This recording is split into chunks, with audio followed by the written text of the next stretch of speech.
Welcome to Mums Get Fit Retreat, how to get your body back and feel sexy after kids.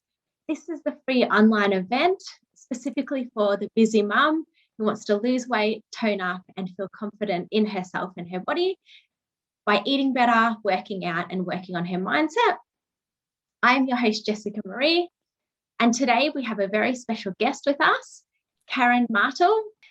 Karen is a certified hormone specialist and transformation nutrition coach and women's weight loss expert. Founder of the revolutionary program, On Track, a women's hormone balancing and weight loss program. She's the host of the top-rated women's health podcast, The Other Side of Weight Loss.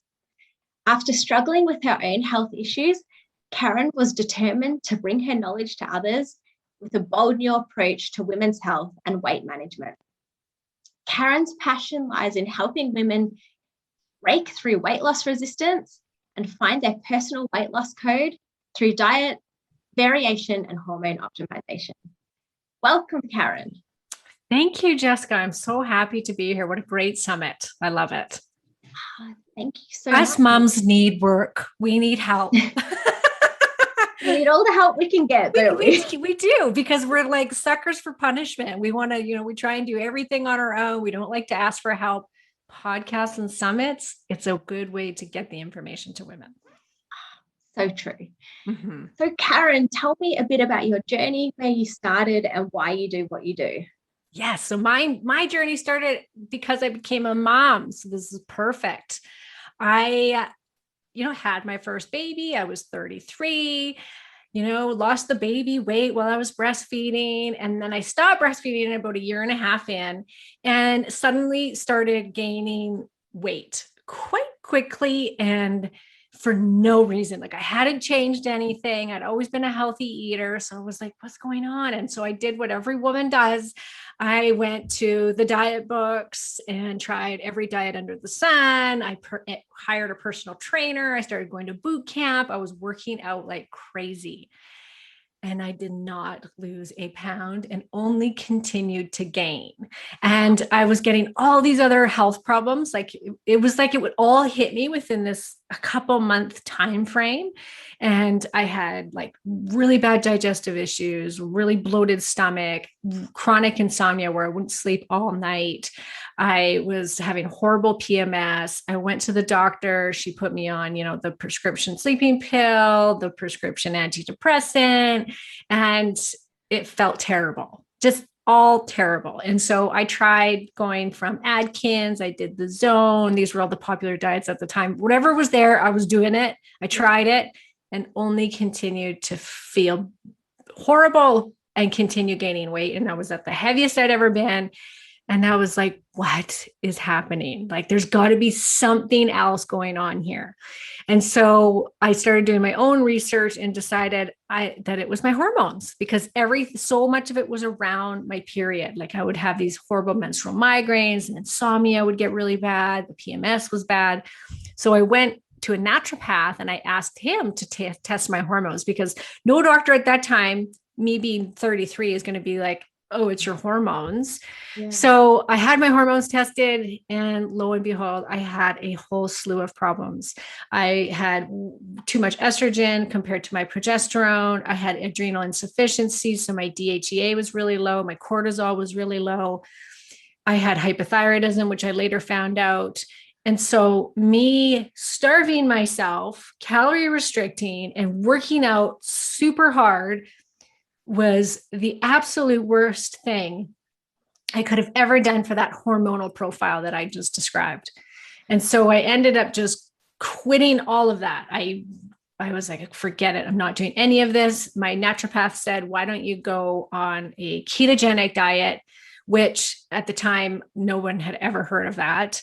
And I actually decided to do paleo instead. And so I did a paleo-based diet, which I really felt was my diet, felt amazing, didn't lose any weight. Yeah. But eventually, I started doing yoga. I started watching my stress levels, repairing my system, doing the complete opposite of what I had been doing. And slowly but surely, the weight started to come off. And I thought to myself, there's got to be other women that are going through the same thing, that are doing everything right. They eat well, they exercise, and yet they can't lose weight, or they keep gaining weight. So here I am. Wow, good on you though for taking responsibility, because some people would just give up in that situation. Yes, yeah, no, absolutely. And so it's a field of practice that I feel like we're not being told enough about, the whole hormonal piece to our weight. You can't diet your way out of hormonal dysfunction like that. No, it takes a completely different approach. You have to still eat healthy, but it's going to be a certain way of eating depending on what your hormones are doing. And we can talk about that. Yeah, it makes so much sense. So how would you help somebody to identify and combat hormonal weight loss resistance in themselves? Yeah, so it can happen at any age. It doesn't have to be when you're in menopause. It definitely happens in menopause, but we're seeing more and more of it in our younger years.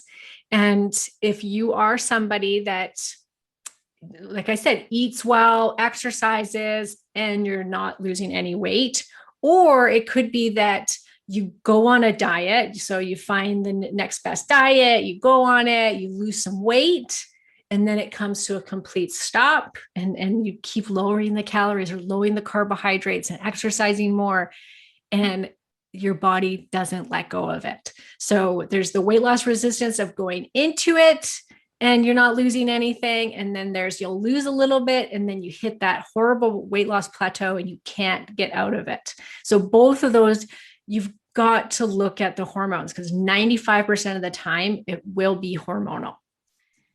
So could sleep disruption have an impact on this?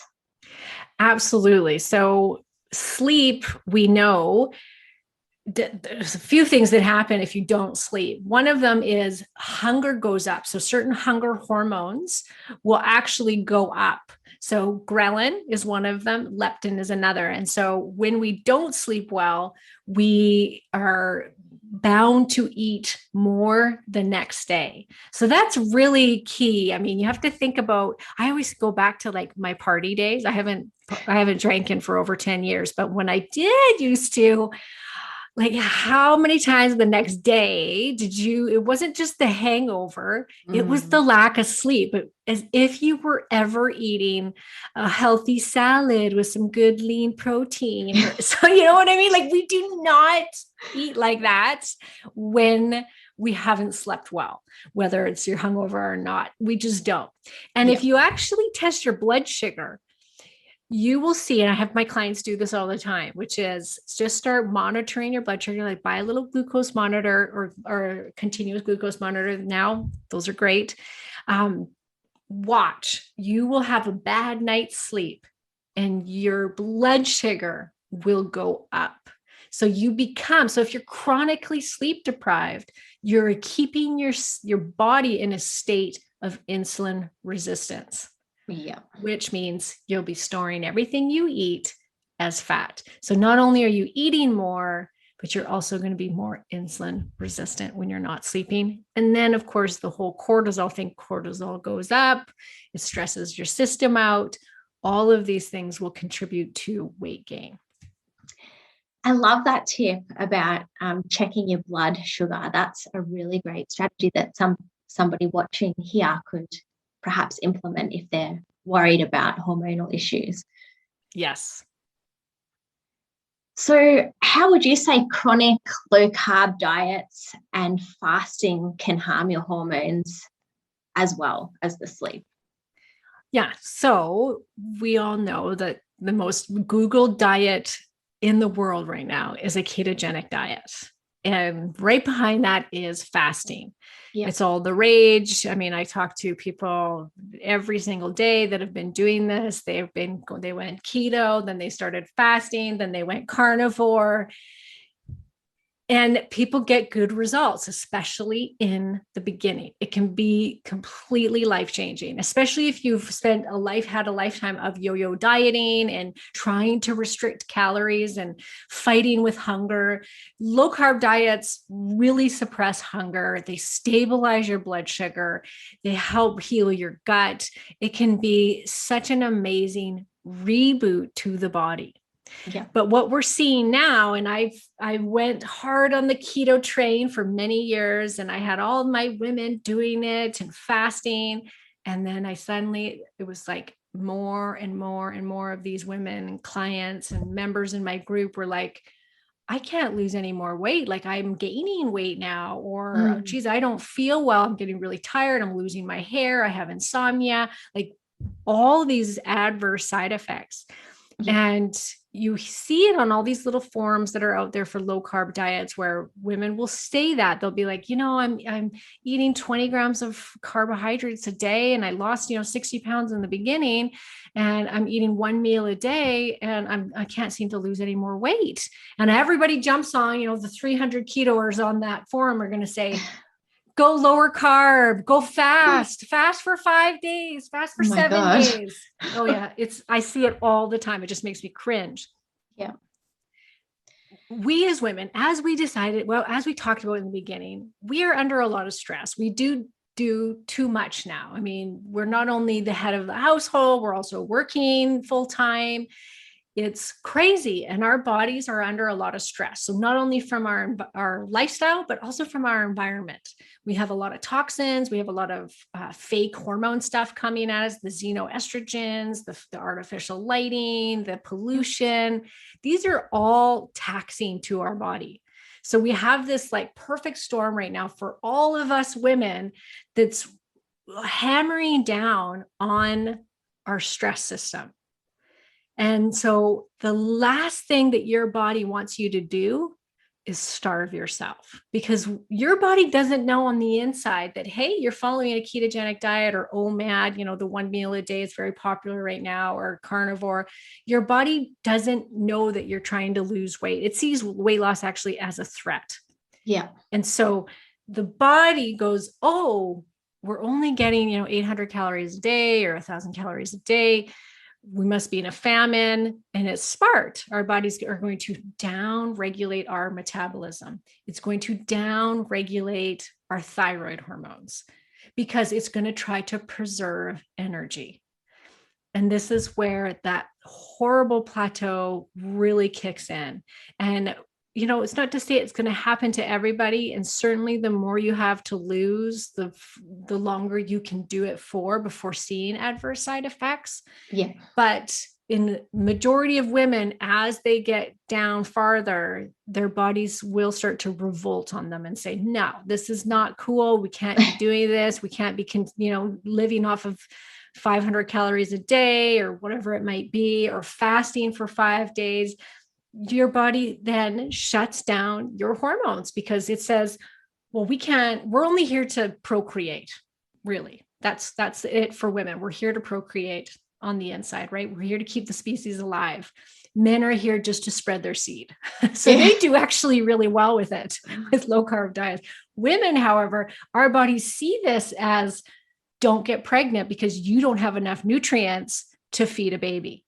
So shut down the hormonal system. And I hear from women all the time, I lost my period. They'll say, I haven't had my period for 6 months. And I'll say, well, what have you been doing? Well, I've been carnivore, I've been keto. And I'm like, there you go. Your body isn't getting enough nutrients. And I tell people, you got to eat. If you're going to be following a low carb diet, make sure that you're getting in enough calories, which is really hard to do when you're only eating protein and fat for the most part, and a little bit of, greens. You don't want to overeat those things, and it's hard to eat enough calories when it's just that.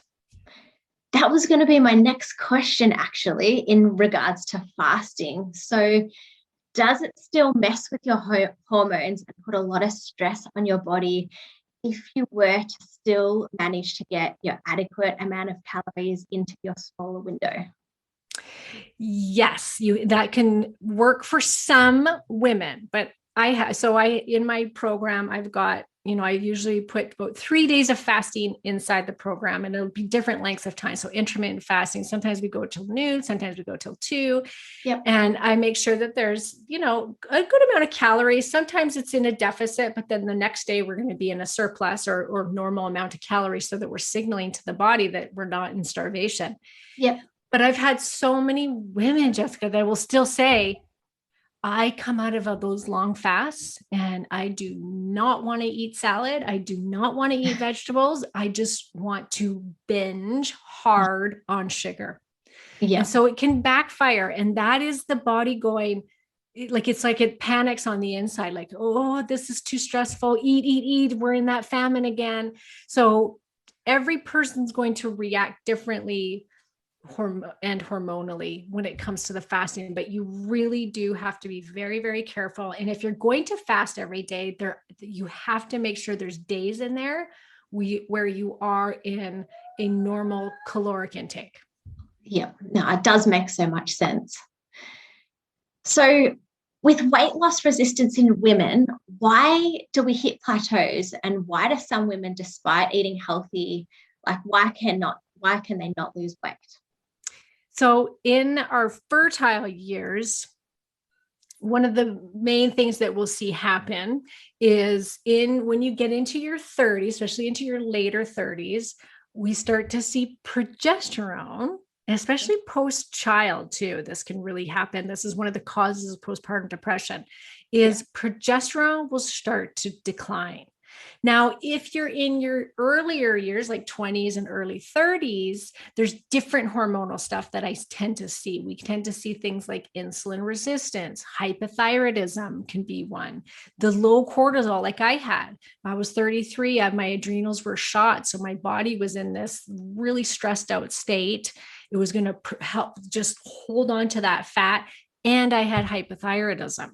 So there was no way my body was going to lose weight, no matter how low my calories went.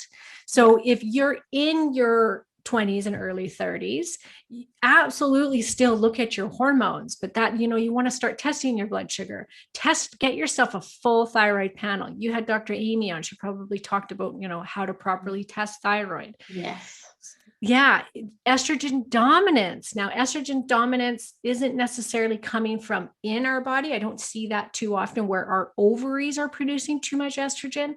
But what I do see is an estrogen dominant symptoms from all the xenoestrogens that are in our environment. So these are all the chemicals, the foods are pumped, all our foods have pesticides, which are very estrogenic. We've got hormones in the meat because it makes the cow beef up farther. So you have to, if you're in your younger years, you still have to test your hormones, but you're going to be looking for different things than when you're older. So when you hit that 35 and over, really 38 and over, definitely. Yeah. That's when it's like 38 just seems to be like this magic number. It's not magic though, but it's where the progesterone starts to plummet. So you become estrogen dominant, not so much that your body's producing too much estrogen, but just in comparison to progesterone, there's not enough progesterone to counteract the estrogen. And progesterone in and of itself, which is one of our fertility hormones, is metabolic. So it actually helps to bring up your metabolism. It helps us to make cortisol. So we need progesterone. It's really, really important. So as you get older into your late 30s, you're going to want to look at that estrogen progesterone ratio. You're going to want to look at the cortisol. Once you get into your 40s, you're going to want to really start to look at that estrogen, because it's the estrogen dropping in our typically mid 40s, late 40s. And that causes the perimenopausal weight gain. And a lot of people don't know that. They all think that estrogen is this evil hormone. But estrogen actually makes us more insulin sensitive. So we see women that are in perimenopause and menopause actually starting to develop insulin resistance because they lose their estrogen. And you can think about this as a cycling woman. When you're in the first half of your cycle, do you all not feel your best? Do you, Jessica? Do you not feel like that's when you've got the more energy? No? No, terrible pain. Oh, okay. After your period, after the terrible pain. I don't know. I think I'm all right. Most women tend to feel their best at the beginning half of their cycle. It's the second half of the cycle where we hear the complaints of, I want to eat nothing but carbs. I'm tired. I'm emotional. I can't sleep. I've got PMS. I'm depressed. I've got anxiety. Yep. We tend to hear more of that in the second half of the cycle. Well, the second half of the cycle is when we produce progesterone and estrogen, but in the first half of the cycle, we only are producing estrogen and testosterone. So it's the first half of the cycle. It's actually much easier in that part of the cycle to fast and go lower carb because you're more insulin sensitive. So it's much easier to do it. And women just tend to be happier. They're not craving those carbohydrates as much, so they can exercise more. They can diet better in the first half of the cycle. And then the second half of the cycle, the body starts to call out for these carbohydrates because the serotonin drops, and carbohydrates help us to make serotonin, which is our happy hormone. So a lot of women, I'll tell them, go with your cycle, like really pay attention to how you're feeling and tune in. And when it's easy to go low carb and fast a little bit more, do so in that beginning half of the month. And then the second half of your cycle, that's when you say, okay, this is where I'm going to put more fruit into my diet. I'm going to put more tubers and potatoes into my diet. And then your carbs can come up a little bit. And then you're working with your cycle. And that is a really cool place to be as a woman, instead of constantly fighting against it, because we'll tend to do that. And then we beat ourselves up because it's like, oh, I couldn't stick to the diet. It's right before my period and I ate the bag of cookies. And it's so much better if you can go into it going, okay, now's the time. I'm going to increase my carbs, good carbs. And then you won't fall off that wagon so easily when you're actually listening to the system. Yeah, it makes so much sense. I've never thought to do that, but probably need to pay more attention to my actual cycle. Yes. I am so in tune with mine. I actually have an app on my phone that I use. It's called Hormone Horoscope. So it's free. The one version's free. So you guys can all go check it out. But every day she gives you like a little message that says, here's where your hormones are at. And here's how you could how you're probably feeling. So it'll be like, oh, your estrogen's super high right now. You're going to want to go out and get sex and feel good. And this is when you're flirtatious or blah, blah, blah. And she'll talk about, different things. And that way you can see where you are in your cycle and you can start to tune in like, oh yeah, I was really craving sugar during this time. Yeah, definitely go check that one out. I might check it out myself. Yes. So just aside from some of the things that you said at the start about the hormonal signs being the hormones being out of whack, are there any sort of other signs that, like if somebody was really tired and depleted all the time, could that be potentially hormone related? Absolutely. Yes. Some symptoms that you could be looking out for, of course, around the period. Like if you've got heavy flows, bad cramping, insomnia, things like that, anxiety, depression that are intensified around your cycle, then you know that, okay, there's something's happening here hormonally. So whether that's most likely when it's things like that, it's the lower progesterone that's causing those problems. As you age, if you start to just always feel that way and you never did before, and you're gaining weight, and you've got this chronic insomnia and you're getting, low libido, your brain is foggy, there's all, your joints start hurting, your skin starts sagging, your breasts start sagging. These are all signs that, okay, hormonally something's off here, or maybe you're starting to go into perimenopause, and now is the time to address it, because you don't want to wait till you're so far gone. Like I talked to a woman today, she's been in menopause for a couple of years now. And she's just like, this is the worst I have ever felt in my entire life. She's like, I don't even feel like myself.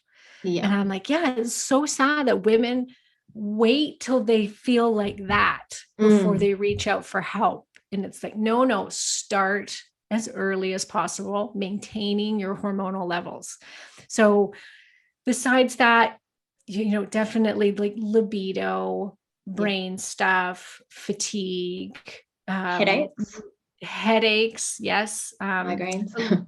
Migraines will tend to be from the drop of hormones right before your period. So if you're having migraines around your menstrual cycle, it's because your progesterone and estrogen plummet right when you get your period. And it's the drop of hormones that causes that. So a lot of women can use progesterone, bioidentical progesterone cream through that time into the first few days of their cycle in order to ward off that headache, because then the hormone doesn't drop so hard.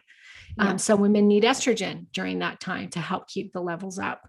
So kind of, you can play around with that, but yes, absolutely. It can be that. Fatigue can be from the cortisol. So cortisol will tend to be really high for a while. And then your body goes, I don't like this. This is too high. And it'll start to then down regulate cortisol, which is what happened to me. So I thought I was doing great. I thought, oh, I'm not a stressed out person. No. But then, sure, lo and behold, my cortisol was tanked and I was running on adrenaline, and that's not a great place to be in. You got to climb your way out of that hole. But there's a lot of women that have that going on where they've got low cortisol or they've got dysregulated cortisol. So it's too low in the morning, too high at night, causing insomnia, or they're waking up at 3 o'clock in the morning going, okay, I'm ready to get out of bed. And that is like a dysregulation of cortisol that needs to be fixed. It's all very interesting and it sounds very complex as well. Yes, I'm probably should be explaining myself more, but I know we're on a time crunch. So no, you've done absolutely perfectly. You've made so much sense. So just before we go, would you like to share a little bit about your special free gift that you have everybody who's watching today? Yes, it's a great free gift. You can go onto my website, KarenMartel.com, and right at the front, you'll see this little button that you can push to go take a hormone quiz. So it's actually a very comprehensive quiz that's going to take you through the main hormonal imbalances, and it's going to tell you what could possibly be your number one hormonal issue that's stopping you from losing the weight. And with that, it's going to come an ebook about some things like just some tips on how you can start balancing that hormone.